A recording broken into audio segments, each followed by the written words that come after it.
It sucks to be a white American. Now hold on, give me a chance, let me explain.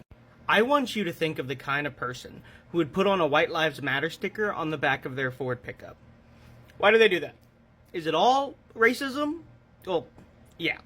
But I think it goes a lot deeper than that.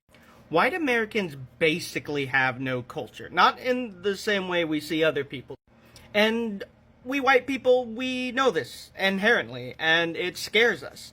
We know we have our regional cultures. Our cities, our sports teams, and families all give us our regional culture, but being white basically means nothing, or generally at least nothing positive. White people throughout American history are almost always seen on the side of the oppressors. Not all white people, but most of us. And this sucks to learn. It's even harder to internalize. And it's why white people usually don't accept this, because it makes us feel a deep sense of guilt. I think it's why white people say nonsense like, I can't be racist, I have black friends. Sure, you probably don't see black people as objects, but you're refusing to accept the role our people have had in their oppression. That guilt we feel is our responsibility for the actions of our ancestors. It's why white people refuse to say that black people deserve reparation, because it admits our guilt. But black people deserve reparations. It just makes sense logically. You can sue someone for scratching your car, but black people can't sue the American government for the enslavement of their people.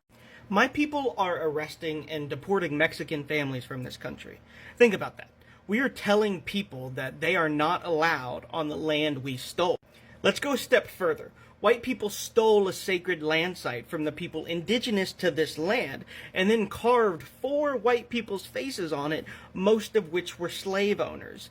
I mean, Mount Rushmore is a place that we look at and we're like, oh, cool, giant faces. But to other people, it's a giant form of oppression, and admitting that and coming to terms with that sucks.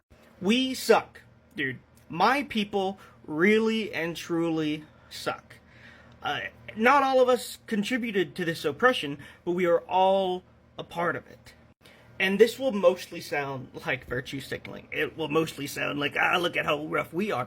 But there is a reality to admitting this guilt and being honest with it. Because white people are afraid to do this. And we're afraid to admit it because my people are weak. White people are weak. We have power we have given ourselves and put down the cultures that are stronger than us because we know that we're weak. If white Americans were oppressed the same way black, native, or Mexican American people are, we would crack like glass. Our culture and identity as white people is so meaningless that we do everything in our power to keep other people down so that we don't break from having someone else on top. I think that's why you see white Americans championing white pride, not just out of ignorance or racism, but it's because they are scared. They're scared to come to terms with their guilt, scared to admit they're wrong, and terrified to acknowledge that we may have all the societal, economic, and political power, but as a people we are weak. But this isn't the way it has to be forever. I have hope that one day my people will finally take responsibility for what we have done. I hope that we'll collectively accept our role in the oppression of our non-white brothers and sisters and finally take action. And it will take the action of us white folks. It's not just non-white people that have to fight for their rights. It's us too fighting for them because our cross to bear is being born white. Being born with the skin color of the oppressors means that we have to fight to be nothing like them. We're not near that right now. America is in a tumultuous stage where it very much does not feel like white people are acknowledging where they went wrong. But I want to have hope, and I refuse to accept that one day justice won't prevail. Collectively, we can all shed the shadow of oppression and share this place together.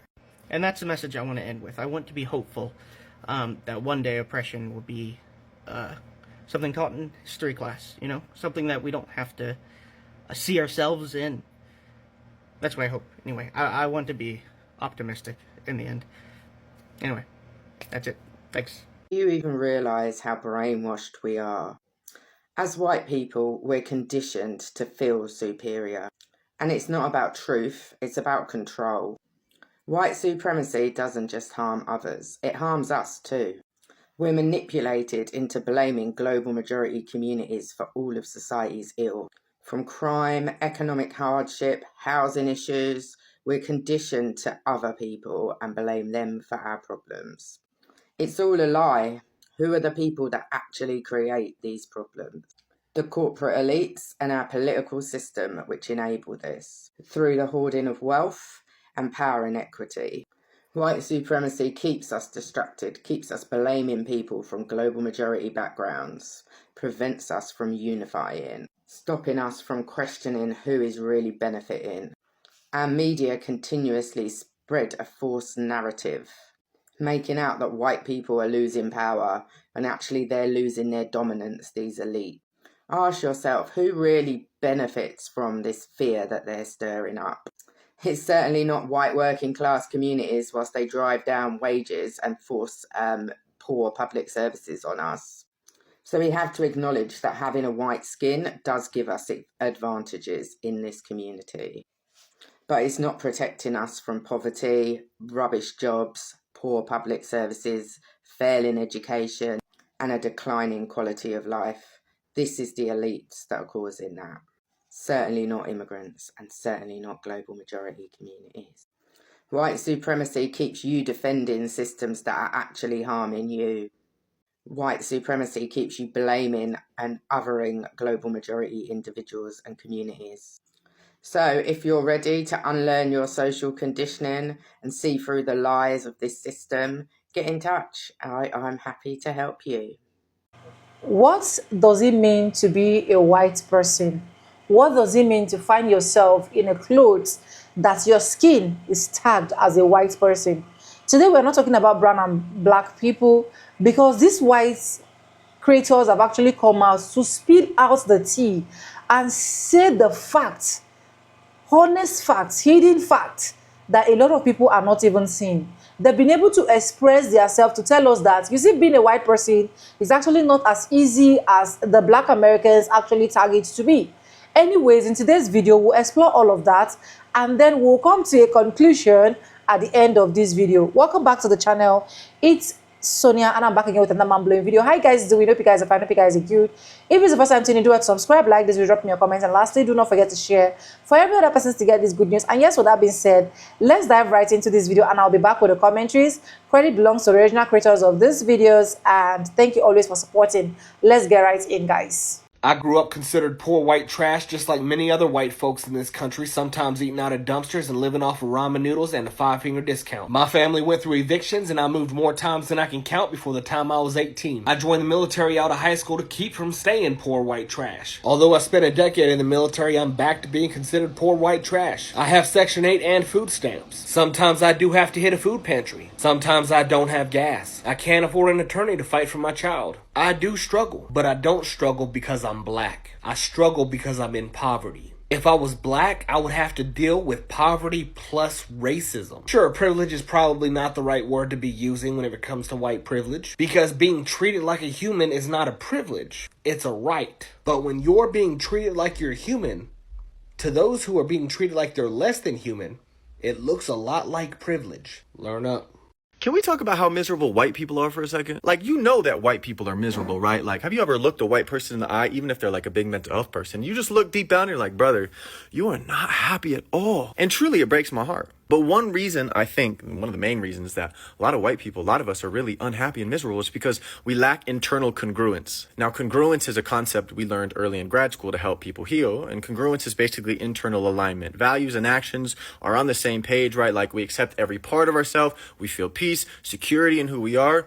Congruence. And no matter how hard you try, you can never find internal congruence if you're not congruent with the world around you. If you're not understanding what's real and seeing reality and affirming what's true. So like white people who deny patriarchy and capitalism's negative effect and oppression of the world and genocide that's happening around the world, like that's incongruent with reality. That is going to have an effect on us internally. Because to deny what's happening in real time, we have to deny certain parts of us, certain emotions, certain thoughts that come up.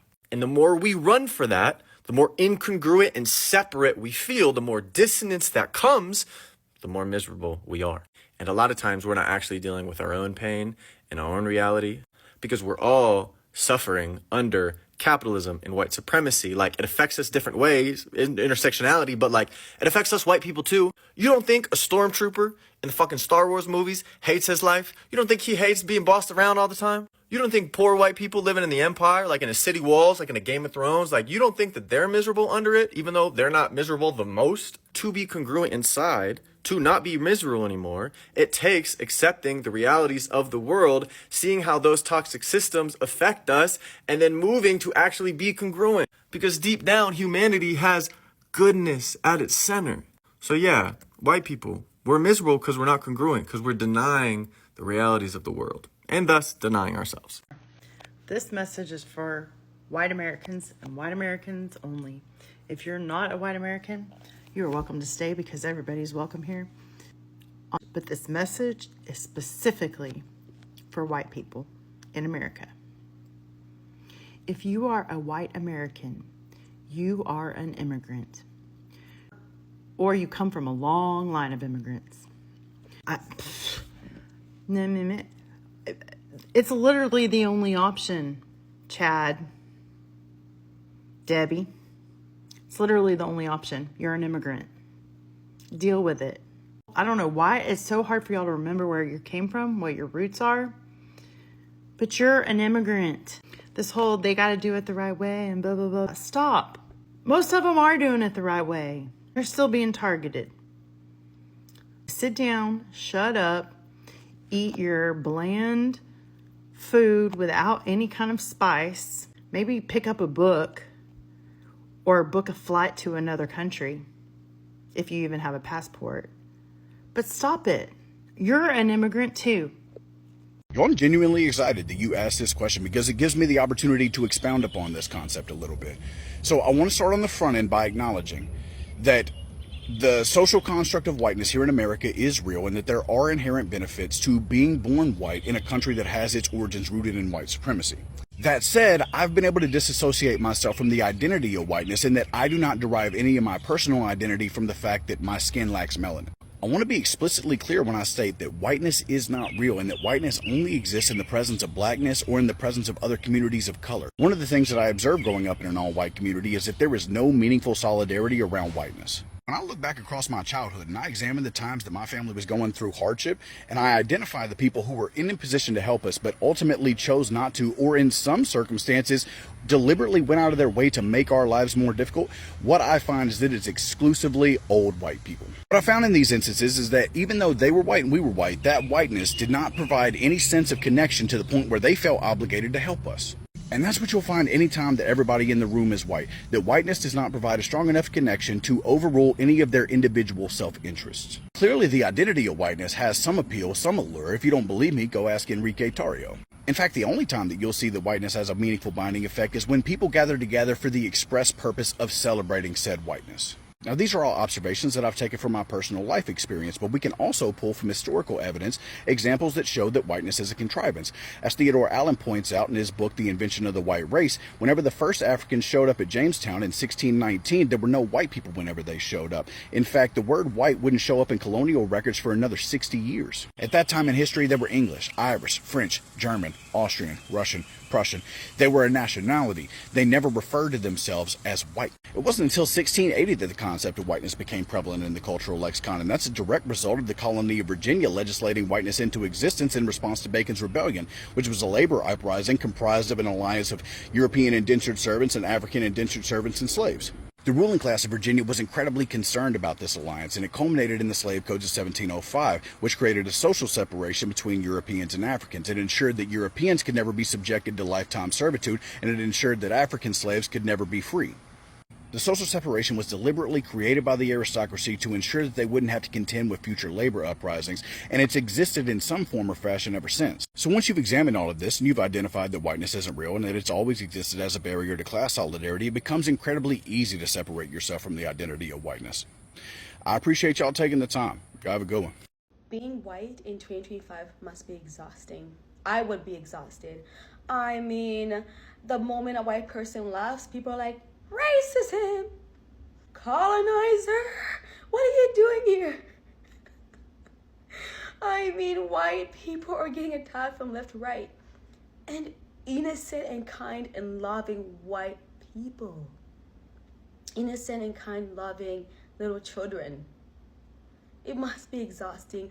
I saw a video, and it was a video of a white woman that was admiring a specific person from a different race. And then that specific race filmed it, posted it on TikTok, and said, a white person is always in our business. And then that white person had to come and defend themselves and say, I was actually admiring her. So now just looking at people is racism now. Being white in 2025 must be exhausting. We need to start judging people based on the character. There are some white people that participate in that white supremacy, right? Judge them by their character. But we can't go around overgeneralizing a whole entire group and say all white people are like this, which is not true. Being white in 2025 must be so exhausting because you have to squish yourself into a box. And you squish yourself to a box because you're trying to be cautious of, was that too racist? Was that not? Did I do when you can just be existing and living. Dear white person, I love you. I care about you. And I wouldn't blame you for being exhausted. May we continue to advocate for unity. May we continue to love one another and respect one another. But we also have to address what white people go through too. They're exhausted too, just like us. I've been seeing these videos on what it's like to be a white man in America. And this is a topic I can very much talk about. I see a lot of people talking about how hard it is. We live life on easy mode. When was the last time you were stopped in a neighborhood or going into your apartment building and asking if you belong there? When have you ever gone to a pool and somebody said, well, do you have a key to get in? How did you get in here? We have never experienced what it's like to be a minority because we are the majority. And it's crazy to hear people talking about how they grew up poor and they're wondering where their white privilege is. It seems that the understanding of where privilege comes from is the problem. When you go to a job interview as a white person, you are more likely to get that job. Let's say maybe you made some mistakes when you were a kid and you got arrested. You are less likely to be prosecuted because we might be seen as someone with a bright future while others are seen as thugs and criminals even if they've done nothing wrong. And the argument of there's a BET, what if there was a WET? Have you ever watched Fox? The thing is, I used to think this. Why can't you talk about you're proud to be white? You literally can. But because you understand how close white pride is to white power, you realize it's wrong. There's people that are proud to be Mexican. There's people that are proud to be black. There's people that are proud to be a lot of things. There's people that are proud to be Italian or Irish, and no one has a problem with those things. But white pride comes from a heavy burden of what we've done to others. And me personally, I am not proud of that. But I will be proud to fight against the people that put these systems in place and use my privilege for good. Megan again, just outing myself left and right on the internet these days. Because in addition to being a labor organizer, I also used to study critical race theory. Shout out to the racists who hate that. And I was thinking about this on Juneteenth. I think race is a huge remaining issue in the US, obviously, especially as white supremacy is being openly embraced by the upper echelons of our government. And I think about race in America a lot. And one metaphor that I like to use is the movie Poltergeist, which if you have not seen this 80 horrors baddie, recommend. It is about a white suburb that is built on top of a Native American graveyard. Haunting ensues. Lots of people get their clown trauma from this movie. You might remember like, go to the light, Carol Ann. And I cannot think of a more apt metaphor for America. Also, I think if you did a literal archaeological excavation of the White House, you'd probably find bodies on bodies on bodies. But what is America if not a white suburb built on top of a Native American graveyard by African American labor? And like these two genocides required such level of brutality, and that brutality was whitewashed in my education and in lots of Americans' education. And there was like value to that whitewashing, right? It was to make it seem like Black Americans were more passive, Native Americans weren't using their land. But I think that it negates a lot of the complicity or the mind control that was instilled in the white population in order to justify these systems. And I think remembering how brutal these systems were serves a purpose. Like I was a full-grown adult before I learned about the Disemboweling of Nat Turner. You know, jam babies, where Black American babies were used as bait for alligators or mosquitoes. The forced breeding, you know, the legacy of picnics and lynchings, where white Americans would take body parts of Black Americans home, turning Black Americans' hair and body into furniture and lamps, their teeth into dentures. You know, these were skipped over. And it's important to remember, not as like torture porn, but to understand the degree of negating that or justification of that had to occur in the white community. And that makes sense. Then you look at the brutality and the social systems that are left over. I mean, specifically policing. I think a lot of people still don't know that the original police were slave catchers sent to go reclaim their property from the North.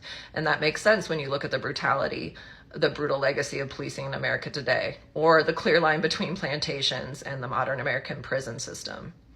So there are things we can do. And when I think about like how do we stop America's chickens from coming home to roost, I will continue to call my senators and write petitions. But you look at the White House and you're like, babe, like the walls are bleeding, the floor is floating. Like we need something more profound to happen. And there are peace activists who study how to navigate reconciliation in war-torn areas where there has been conflict and a genocide based on race or ethnicity, and how those populations who have to share land can come to peace. And it's generally like this. You have a full acknowledgement of the atrocity, you have a remembering, you have a grieving, you have a genuine apology, and then an attempt at reparations or repairing that. And without these steps, no real trust or community can be built. And I think America has skipped those steps.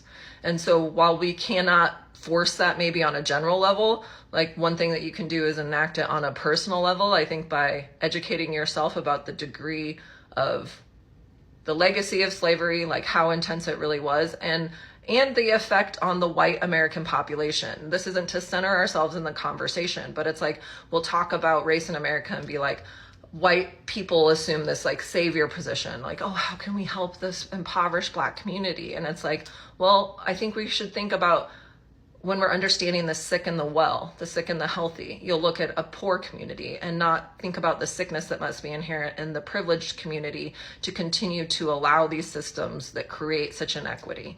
Like you can't really believe that there's something so inherently better about white communities that they're flourishing at the expense of Black communities. Some books that I recommend, White Fragility, White Women's Tears.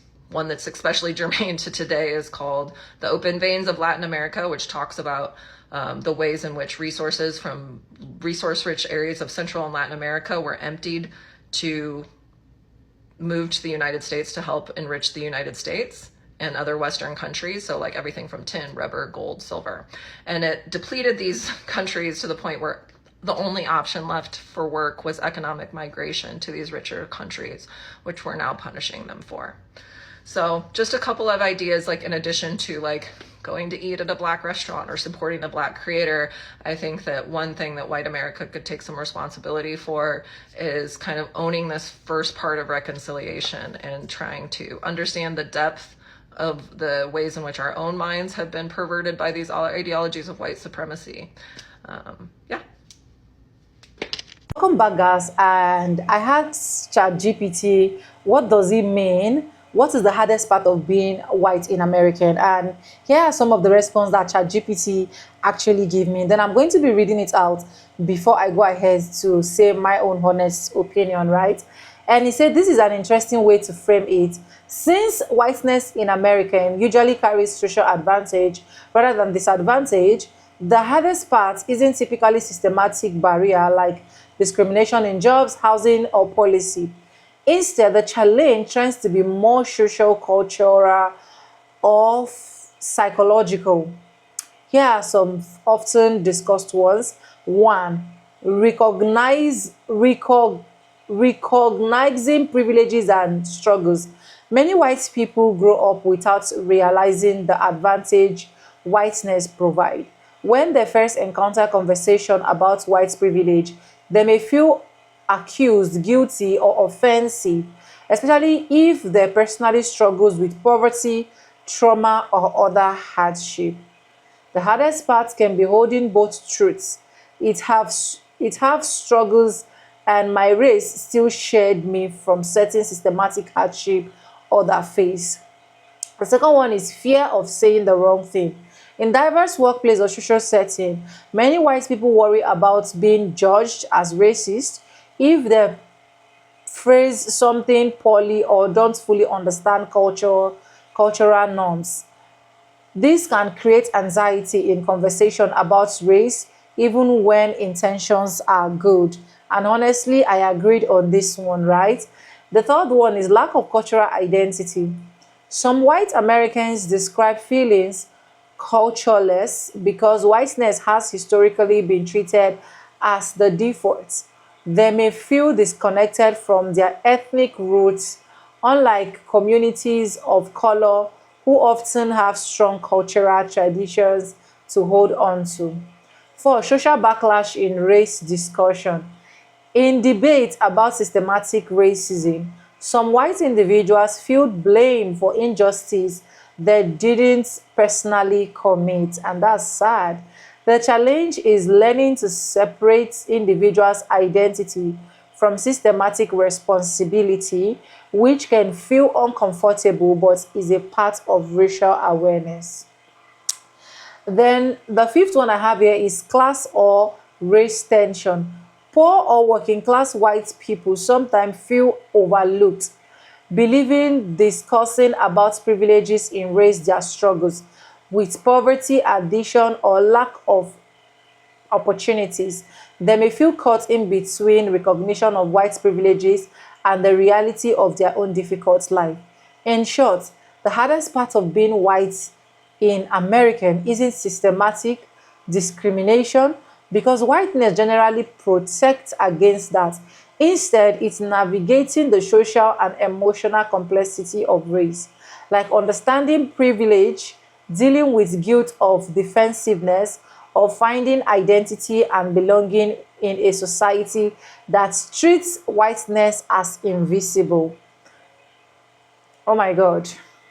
Anyways, let's stop there. So this is just to tell every single one of us that you see, even these white people, they also have their own struggle. Honestly, it is not all of them that are actually enjoying this superior white supremacy privilege, and most of them have been able to come out here to even say it out loud that you see, one of the hardest things that they've ever dealt with is for them to be a white person. And that's why when I see some of them coming down to like support the black system, support the black people, you know that a lot has really gone deep into their head for them to be able to realize that just being white is not all that matters.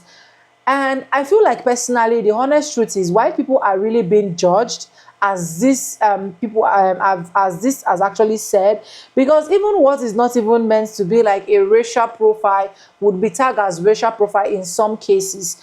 And I keep saying, you see this racism of a thing, the both are doing it, be it white or black. I've seen different videos that blacks are also being racial profile to a fellow white person. But to be honest, when you see some of these white people that are coming out to talk, please give them hugs, make them feel loved, make them feel comfortable, because they are also going through a whole lot of shit inside, deep inside, that not all of them can actually come out here to cry it out loud. Please do not just treat just all white people as the same. Study them to see where they are coming from, either is it in the racial profile or not, before you go ahead to judge them. I love you, white community, and I'm sending you hugs. If you haven't subscribed, subscribe, like this video, drop me your comments. Lastly, do not forget to share for every other person to get this good news. And yes, with no further ado, I'm going to be saying, and I'll see you guys in my next one. Note, this video is for educational purpose, not to bash anybody. It's for both of us to learn. I stand a chance to be corrected wherever you think that I'm wrong. And yeah, see you guys in my next one. I love you guys. Mwah. Thank you.